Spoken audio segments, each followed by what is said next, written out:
right, I'm here on the Microsoft campus in Redmond, Washington. We have just completed the hour-long presentation from Microsoft and the reveal of the Xbox One. A lot of stuff was talked about, very little with any true substance, but there are some fascinating points that they have presented. Let's just start with the first one, the name. It's Xbox One. I know some people can't figure out what that means. It did sometimes sound like they were using shorthand to refer to the original Xbox released in 2001, but it does make sense if you think about it. It is a reboot of the system. It's sort of a reevaluation of what it is supposed to be. It gives the sense of beginning. I do wonder why they didn't go the route of Apple and just name the thing Xbox. Give the sense that there will not be a 720 or an Xbox 2 anywhere down the line, and that it will be something that exists and persistently and will just be upgraded with software and firmware over time.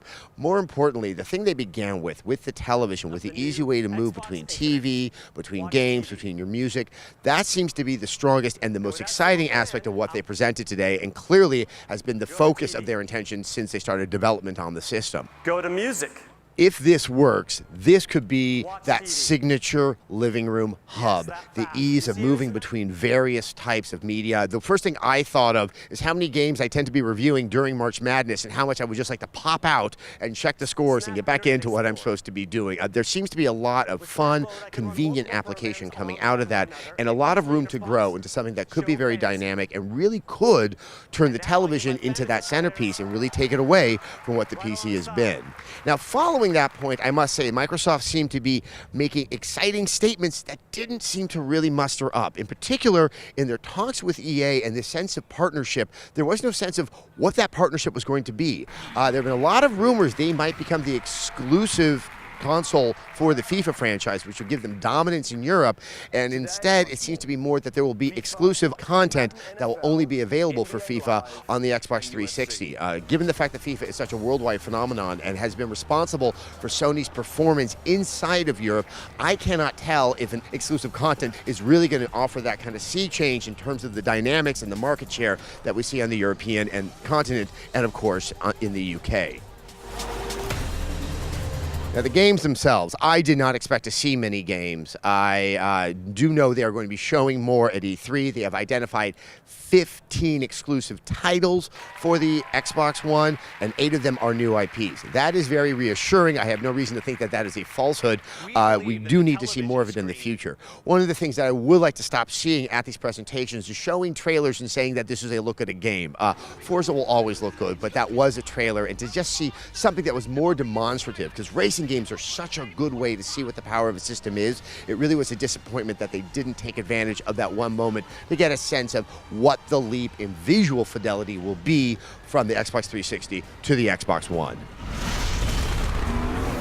The other game we saw was Quantum Break.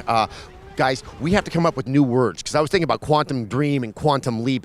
We have to name our game something else because it gets so confusing. Once again, no idea where that's going to go, but at least it did confirm that they're looking and investing in new IPs that don't seem to be the safe type of game that Gears of War and Halo definitely are.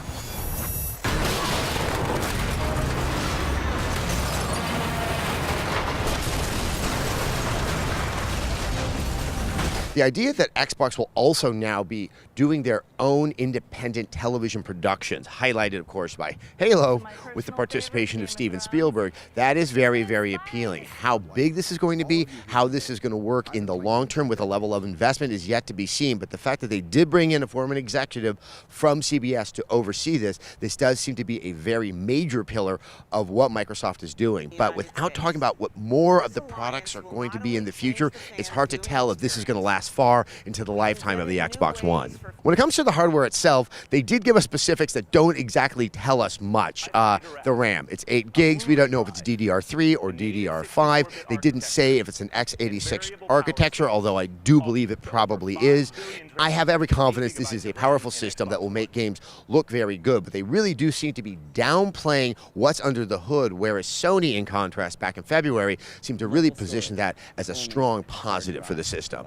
Also, they mentioned cloud computing, and it can exist in the cloud, and never really got into too much detail as to how that's going to affect gameplay, how that's going to affect our media storage, and what that means in the long run. Like I said before, there seem to be the parts of some very good ideas. It's unclear if Microsoft themselves themselves have fully formulated what their strategies and intentions are. They just want to make sure that they have these elements connected to the Xbox One to take advantage of them somewhere down the line. Now, the final thing they showed, which was no surprise, was Call of Duty. This has always been a signature franchise not owned by Microsoft, which is heavily identified with Microsoft's gaming consoles. It was a nice trailer. It looks good, but I think it does indicate one of the problems that really permeated this entire presentation, which was, who are they talking to? Is it just to an American audience? Is it to the core gamers who seem to be increasingly turned off by military shooters like Call of Duty? Or is this to a very broad, general population that may not be tuning in at 10 o'clock in the morning out here on the West Coast? It really doesn't show what their strategy is going to be and who is going to be the early adopter of this system. I can sense a lot of alienation from my Twitter feed of the core gamers, and of course, I haven't heard anything from everybody else. So we just got out of the presentation. These are my thoughts right now. We are going to get some time to go hands-on with something, most likely the user interface of the Xbox One. We're going to get some interviews, so we're going to keep on giving you some content so we can further understand the significance of what was announced today.